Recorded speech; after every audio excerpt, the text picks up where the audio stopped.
S2, ¿sí? Con otro significante, va a producir un sujeto.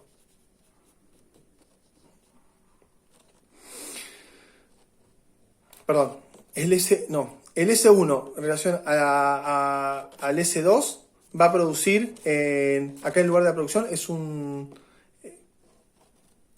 digamos, más que un sujeto, es goce, ¿no? Digamos, acá en este caso lo que está trabajando es la lógica del goce. El sujeto es lo que sostiene inconscientemente a este lugar de amo. Ahora, ¿cómo traducimos esto, ¿no? Para nosotros, que parece tan complicado? Lacan retoma el discurso del amo, en la cultura en relación a la producción subjetiva a partir de los significantes. Pero él la vuelta que le va a dar es en relación a la pérdida de goce. ¿Por qué la pérdida de goce? En el malestar de la cultura, lo que nosotros veíamos es que la entrada a la cultura implica una resignación de la satisfacción pulsional. Entonces, el A, ¿no? También ahí dice Selmanovich, puedes también ubicar esa pérdida de goce. La misma sublimación implica cierta pérdida de goce. Es interesante pensar eso, ¿no? Como es una pérdida de goce y una recuperación de goce. Por eso Freud la llama satisfacción sustitutiva. No es la satisfacción originaria, digamos, esa satisfacción originaria hasta, ¿no? Del capítulo 1, ¿no? De ser uno con el mundo, hay que resignarla por estar con otros. ¿Recuerdan ese sentimiento oceánico que describía Freud? Ahora bien, es posible obtener un goce sustituto. Y ahí es donde nosotros ubicamos la tarea del educador, ¿no? Que posibilite esa sublimación, ¿no? Ese acerca a partir de los intereses culturales, de los objetos culturales, que posibilite no solo incorporar en términos de saber, sino de deseo. Bien, lo que quiere el amo, este es el discurso del amo, lo que le importa al amo, como en términos de discurso, es que la cosa marche. Eso podemos decir que es la frase que engloba este discurso, que la cosa funcione. Por eso podemos decir que es el discurso de la cultura o de las instituciones. Las instituciones están hechas con una determinada intención, con una determinada forma de regularizar y de universalizar. El amo universaliza.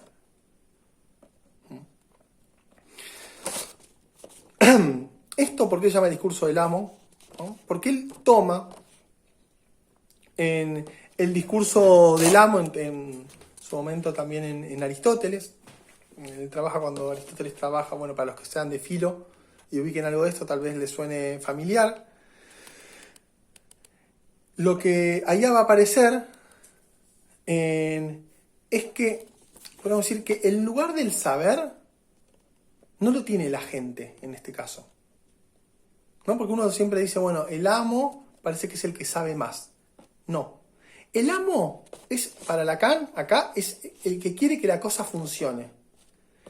Podemos decir que el único saber que podría tener el amo, el lugar del amo, es saber mandar. Es todo un arte, el saber mandar. Pero acá lo interesante es que quien tiene el saber es el esclavo. Acá Lacan va a pensar el lugar del esclavo, por ejemplo. Acá podemos llevar esta matriz, este discurso del amo, a todas nuestras escenas. Acá, en general, este lugar que es a quien dice que es ese otro con minúscula, o el lugar del trabajo, es donde en el discurso del amo aparece el saber. ¿Sí? Acuérdense, vamos a familiarizarnos de nuevo.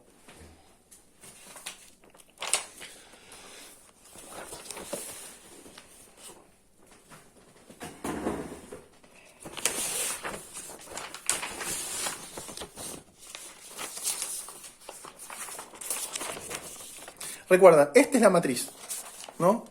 De la gente, quien dice se pasa al otro, que es al otro o el trabajo. Este es el lugar del trabajo, siempre este es el lugar del trabajo, siempre este es el lugar de la gente, siempre este es el lugar de la producción y siempre este es el lugar de la verdad. Cuando se pasa a ese lugar, en cada discurso se produce algo distinto. Entonces,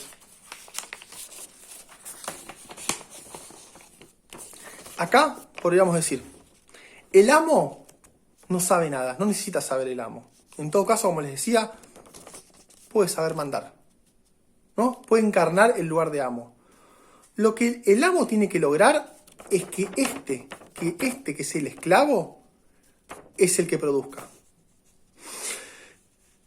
El esclavo, para Lacan, va a ser el que tiene el saber hacer. Y esto que se produce acá, podemos decir, son los objetos de goce del amo. ¿Por qué? Porque esta mercancía que se produce está en función de este amo.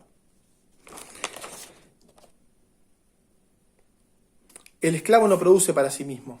El esclavo se la pasa laburando para otro, para la gente. En términos educativos, y por el ejemplo que da también, el ejemplo de Matías, ahí queda Selmanovich, hay un saber hacer que se espera de los alumnos. Es decir, la institución, podemos decir acá, este lugar encarnado en el director, el docente, en el preceptor, está esperando acá en el que el alumno despliegue su saber hacer. Estudiar, sacarse buenas notas y no hacer quilombo, ¿no? No infringir las reglas de la institución. Entonces podríamos decir que esto, que lo que produzca el alumno, en teoría, digamos, si el discurso funciona bien, va a satisfacer al amo. Ahora, hay veces que se produce otra cosa. En el ejemplo que trae Selmanovich, hay digamos, Matías está por recibir, está por terminar el secundario y siempre fue un buen alumno, le fue bien, no se lleva materias y hace como una travesura que es pintarrajear el esqueleto del laboratorio de la escuela. Se termina enterando que fue él y la directora, ¿no? Con pesar, digamos, ¿no? Porque lo castiga igual, ¿no? Lo castiga y el castigo fue en que no iba a poder participar de la fiesta de premiación y que se iba a demorar, no sé, su trámite o algo por el estilo porque iba a estar suspendido un tiempo. ¿Qué es lo que importa acá? Que para el discurso del amo hay reglas y esas reglas deben cumplirse, ¿no?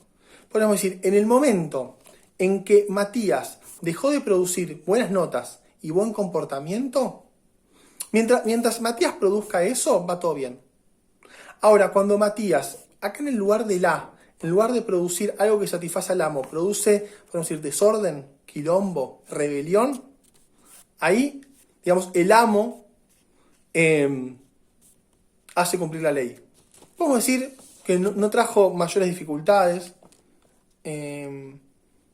¿no? El desarrollo educativo de Matías. Ahora, supongamos que frente a un chico, hay un chico que sistemáticamente hace travesuras, ¿no? O hace quilombos en la escuela, o pintarrajea siempre partes de la escuela. Si la respuesta del amo, ¿no? De quien ocupa el lugar del amo, porque recuerden, es un lugar ocupar, de la directora, es sancionarlo de la misma manera, y él lo sigue haciendo, bueno, estamos en problemas. Ahí es donde nosotros decimos, el discurso del amo está agotado. Eso en educación. Lacan, para que ustedes, por si no se termina de entender de dónde viene esta matriz, también lo toma para pensar el capitalismo. ¿Por qué? Porque él al lugar de goce le llama Lacan plus de gozar por la revisión que hace del concepto de plusvalía en Marx, ¿no? Él él dice que son parecidos, ¿no? Que la plusvalía, y por eso también le pone ese nombre, es como el plus de goce. ¿Por qué? Porque implica una pérdida de goce y una ganancia. ¿Por qué pérdida?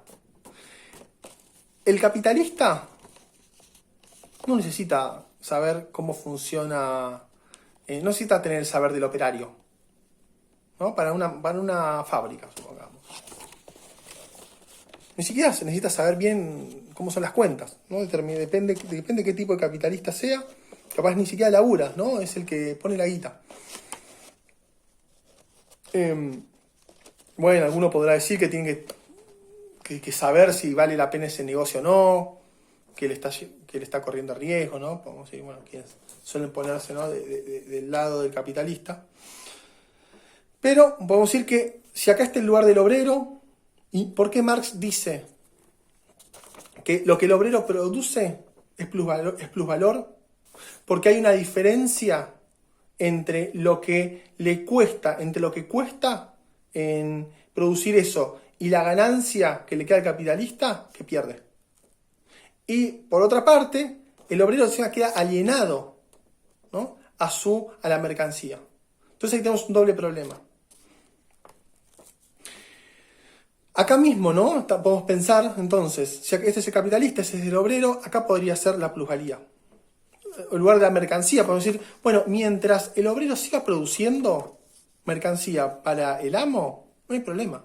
Ahora, si el obrero se empieza a dar cuenta que le están pagando considerablemente menos de acuerdo a lo que el tipo está produciendo y decide organizarse, armar un gremio, pelear por sus derechos laborales, supongamos, ahí va a entrar en problema o va a entrar en cortocircuito el discurso del amo. Es decir, que hay algo de esa posición del amo que tiene que cambiar. O no, o el obrero se queda, pero trae una crisis. Por eso, digamos que el obstáculo del discurso del amo es que si sistemáticamente ejercemos esa función, provocamos rebelión, ¿no? Cuando las reglas, estamos, frente a todo, lo único que nosotros ponemos son reglas y funcionamiento, y que nosotros queremos que no nos hinchen las bolas, básicamente, queremos que las cosas funcionen bien, sin, como vamos, ¿no?, tener problemas. En general eso termina mal, si nos estancamos en ese discurso, produce rebelión. Lacan tampoco es que dice, y nosotros tampoco lo pensamos en la materia, que nada de esto tiene que ocurrir. ¿Por qué? Porque estas, digamos, son las reglas básicas del acuerdo entre los hombres y mujeres. Para que haya cultura, algo de eso tiene que estar operando, ¿no? Algo del pacto social en relación a cómo uno debe comportarse, qué es lo que uno debe hacer con los demás. Bueno, el asunto es pensar estos límites, ¿no? Después en el texto van a ver, hay otro ejemplo muy interesante, ¿no?, de una docente que tiene que instalar el discurso del amo. Es decir, ¿no?, un curso donde, no sé, eso, ¿no?, iba al lugar de los repetidores, la docente es que se llama Cristina, es como el caso de Cristina, ese curso de repetidores, y que la primera vez que llega, la miran como burlonamente, y hasta en el momento que pasa, hay un alumno que la cuerpea, ¿no? Entonces ella se encuentra con ese panorama, podríamos decir, que no están las condiciones dadas para educar. Entonces, como no están las condiciones dadas, hay que instalarlas, hay que hacerlas. Y ahí nos sirve para pensar que sin el discurso del amo tampoco vamos a educar. Porque podríamos decir, bueno, si nos quedamos acá, será una educación rígida, una educación disciplinar, como las de antes, ¿no?, donde el lugar del amo tiene que ver con la nominación, dice Manuel, que ahí sí, eso es interesante, ¿no?, que a veces el lugar del amo lo da la función, el director, lo que se espera, ¿no?, el preceptor, el docente. Y eso es interesante, ¿por qué? Porque no es que quiere joder al otro, digamos, no es que la persona del amo quiere joder al otro, sino que es su función, que hay algo de su función que es disciplinadora. ¿Por qué disciplinadora? Porque es universal, porque espera resultados parejos, homogéneos, del lado del alumno. Ahora, algo de eso es necesario que esté dado para poder educar. Es muy difícil si no. Entonces, en este caso, podríamos decir, bueno, no hay lazo social, no hay lazo educativo en esa primera descripción de Cristina en el aula con esos chicos, ¿no?, que la expresión de ella era, bueno, parecían más barra bravas que alumnos, ¿no? Pero digo, en términos, no por su aspecto estético, ni mucho menos, sino por la relación que tenían con ella. Bueno, ahí comenta, ¿no?, cómo va reponiendo, y que ella, en lugar de, uy, ¿qué te pasa? ¿Por qué? No sé qué, al revés, todo lo contrario, se pone en sargento. Total. Ahí es interesante, ¿no? Podemos decir que Cristina, podemos decir calculadamente, ahí es un semblante, ¿no? Entonces tal vez ella iba, no sé, uno se le imagina contándole a la familia lo mal que le estaba pasando, pero que necesitaba hacer eso. Y a los alumnos manteniendo una posición súper rígida. En un momento dice, bueno, profe, me voy a ir al baño. No, ¿qué vas a ir al baño? Vos no puedes ir al baño. No puedes esperar 2 horas a que termine la clase y empiece el recreo. ¿No? Entonces podemos decir así, todo el tiempo. ¿Hasta qué? Hasta que se produzca otra cosa. Porque obviamente que eso tampoco es educar. Pero es podemos decir, las condiciones básicas para poder educar. Cierto acuerdo en relación a cierto mínimo orden social, mínimo orden institucional.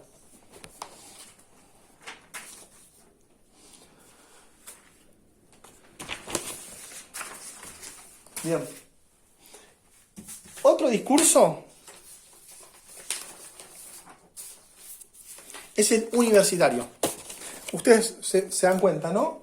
Que hay una rotación en este discurso. Siempre, digamos que el orden, la secuencia es igual. ¿Ven? Ahí en el agente está el S1. En este otro van a ver que es como si giraran, como si hicieran una vuelta para allá. Fíjense. Hacen una vuelta para un lado. ¿Ven? Y ahí se ordenan los elementos. Ahora, en lugar de el S1 estar acá y el S2 estar acá, es giraron una vez y el S2 pasó a estar en el lugar de la gente. Bueno, acá ya de movida, ¿qué es lo que vemos? Es que en el lugar de la gente se sabe, está el saber.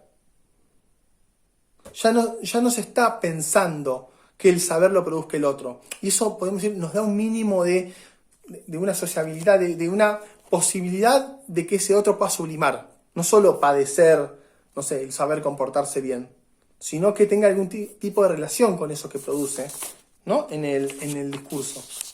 Podemos decir que esto, bueno, que el saber por lo menos lo tenga el alumno, bueno, algo hay. Algo se le da al otro. El problema acá es el lugar que ocupa el otro. Entonces, en este caso, el lugar de la gente está ocupado por el saber, y dice Lacan, ¿no?, que es un lugar de todo saber. Ya no se trata simplemente de que la cosa marche, sino de reproducir un saber rígido. Eso es lo que, podemos decir, esa es la función del discurso universitario. No puse los nombres, este es el universitario. Acá entonces se intenta desde el lugar de la gente reproducir un saber rígido. Capaz no les estoy contando demasiado, ¿no? Pero del lugar de la verdad, podríamos decir que acá en el discurso del amo, el lugar de la verdad tenía que ver con un sujeto dividido, porque Lacan dice, ¿no?, que en el fondo en realidad el amo está castrado. ¿Qué quiere decir esto? Que ocupar el lugar del amo, muchas veces eso, ¿no?, es una función que hasta te trasciende, ¿no?, tener ese cargo de jerarquía. Y que el amo, digamos, está castrado porque en el fondo está también sujetado a la ley. No es su capricho. Acá es distinto, ¿no? Porque en el lugar de la verdad está el S1. En el lugar de la verdad está la ley. Y en el lugar, podemos decir, de la gente, también lo que se manifiesta es el saber. Entonces, el lugar que se le deja al otro es de residuo o de víctima, o de desecho.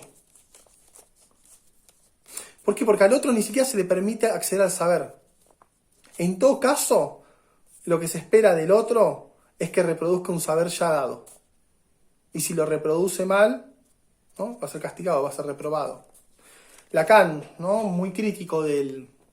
Él no enseñaba, digamos, si bien él iba a las universidades, él no tenía una materia en la universidad.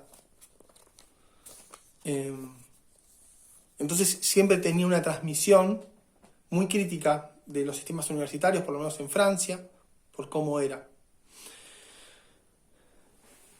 Podríamos decir que en aquellas escenas de ustedes donde ven, ¿no?, que hay un saber excesivo del lugar de autoridad sobre el alumno, estamos en el discurso universitario. Uno a veces se deja llevar por el discurso del amo como si fuera todo lo malo, pero también, piénsenlo, es un sentido institucional a veces, ¿no? El discurso del amo, digamos, tiene ese sentido.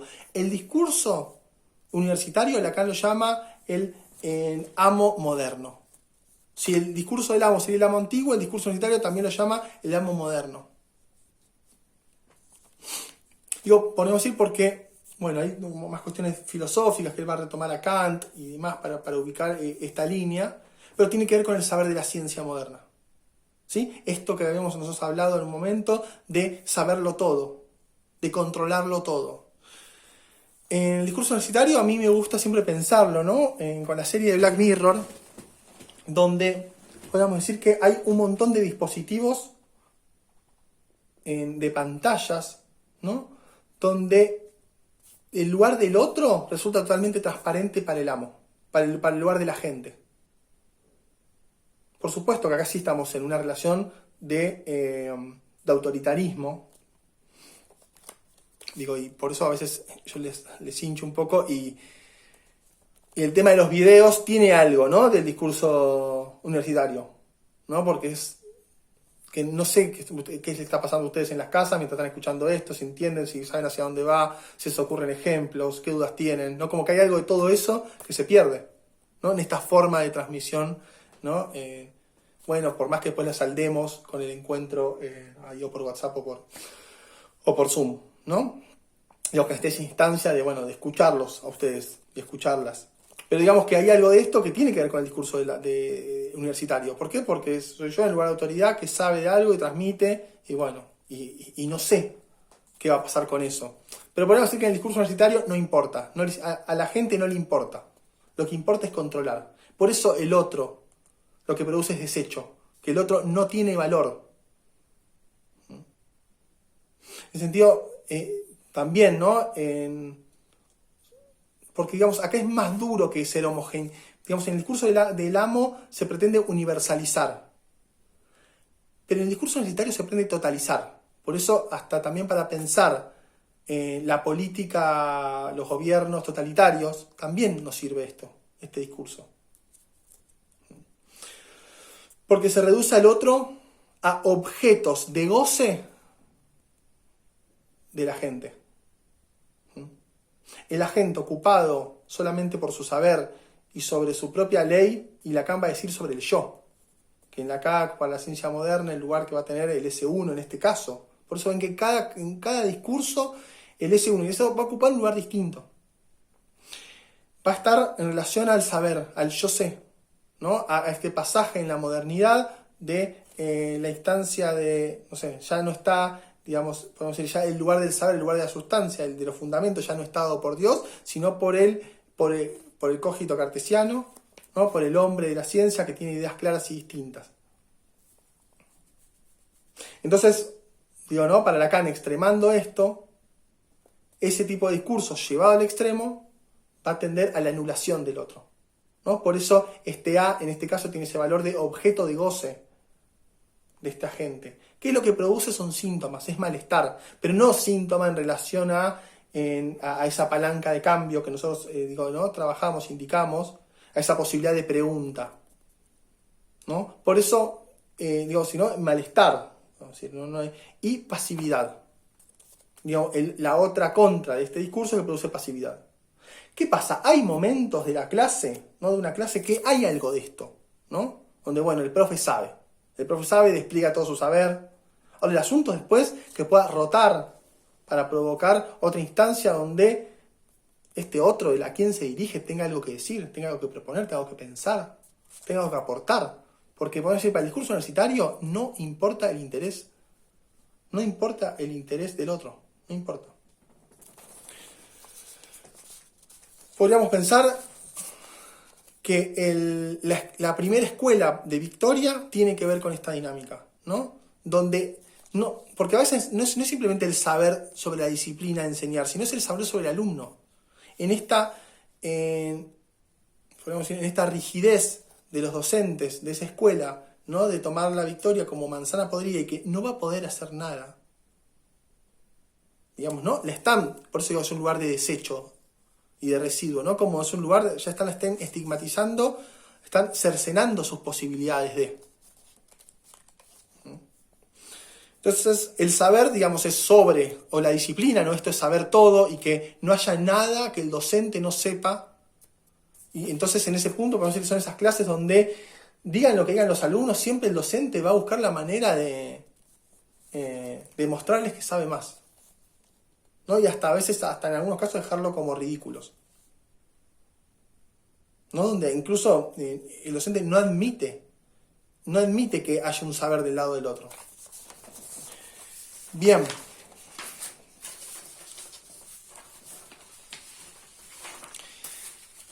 Este es el discurso histérico.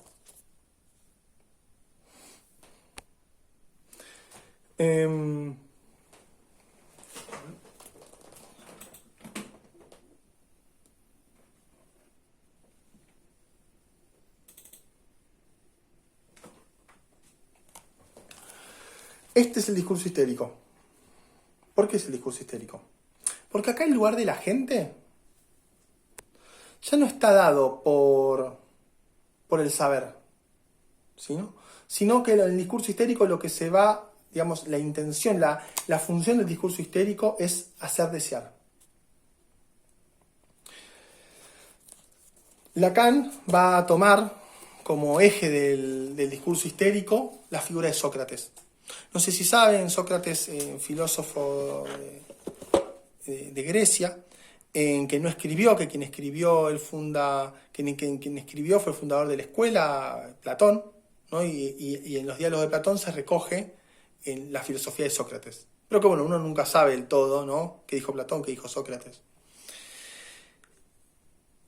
Pero sí, digamos, ¿no? Por muchos comentadores de la época se sabe el método socrático cuál era, ¿no? La mayéutica, que tenía que ver con cuando él quería pensar en cuestiones sobre el amor, sobre el bien, sobre la felicidad, sobre la muerte. Él iba por la plaza pública, ¿no? E indagaba y preguntaba a los demás, sí, podemos decir, bueno, pero le ha preguntado a los hombres libres, pero le ha preguntado también esclavos, no sé, a mujeres, ¿no? Pero podemos decir, él iba a buscar el saber en el otro. Entonces el método socrático era ir preguntándole sobre lo que el otro sabe y lo que el otro tiene para decir. Entonces, ustedes van a, no sé, si se acuerdan, ¿no? De docentes, en general, ¿no? Cuando ustedes ven que el lado de la gente, en lugar de un docente, se muestre interesado y desde la pregunta, ¿no? No desde interrogar por qué es lo que hiciste, ¿no? Y que ya ahí hay una pregunta desde un amo, podemos decir, ¿no? ¿Qué es lo que hiciste para sancionarte? Sino una pregunta genuina, donde ustedes busquen un interés, es donde se va a desplegar otra cosa. ¿Por qué? Porque en los dos discursos anteriores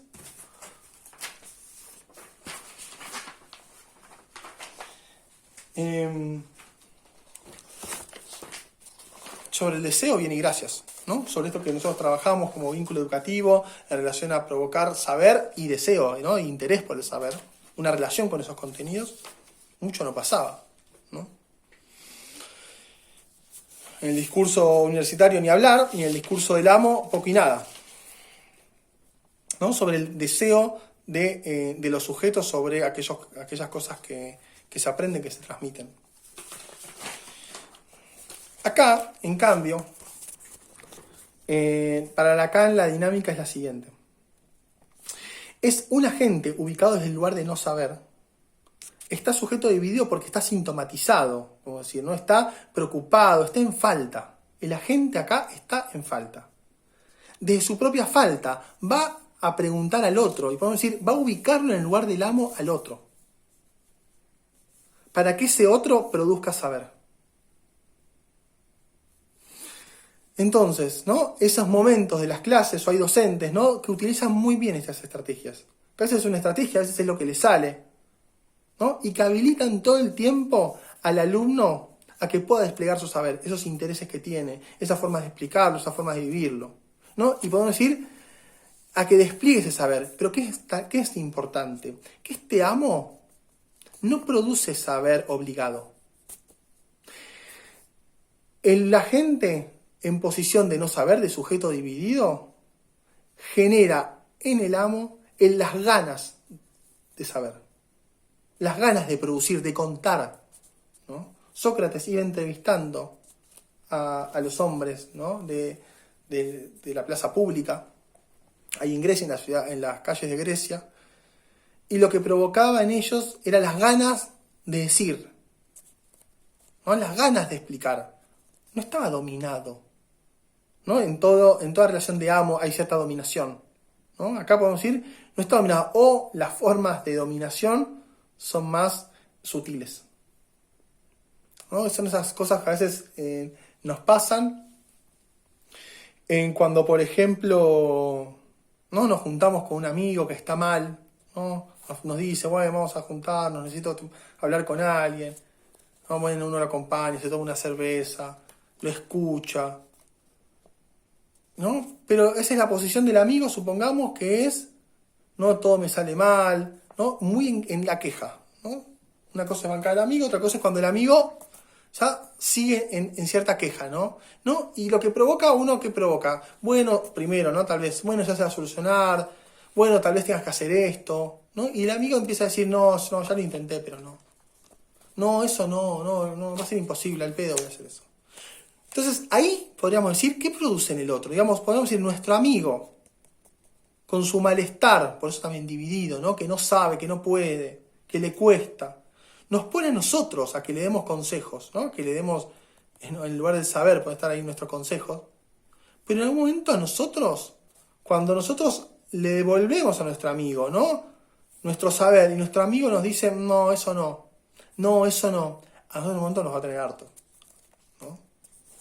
Bueno, andate a la mierda, ya está, no me junto más, ¿no? Entonces, supongamos, ¿no? Uno se junta todo, ¿no? Y de repente te enganchó, ¿no? Ese amigo que te enganchó y bueno, y te viste que 3 encuentros fueron iguales. Uno le dijo algo y después siempre te cuenta lo mismo, siempre está mal por lo mismo, nunca hace nada este amigo.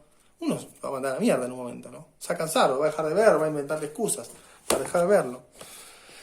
Entonces podemos decir que ese es el límite también de este discurso. Por un lado, provoca saber y provoca deseo de saber, que es lo que en nosotros los discursos no pasaba, pero en un momento provoca hartazgo. Porque podemos decir, finalmente a la gente no hay nada que le venga bien. Porque siempre va a estar disconforme. Siempre va a estar en falta. ¿No? Capaz en un momento, no me acuerdo de eso, ¿no? Si en los diálogos de Sócrates, en un momento, bueno, al final Sócrates, ¿qué espera que te diga? Me dijiste, ¿no? Capaz en un momento, supongo que hubiera generó eso Sócrates.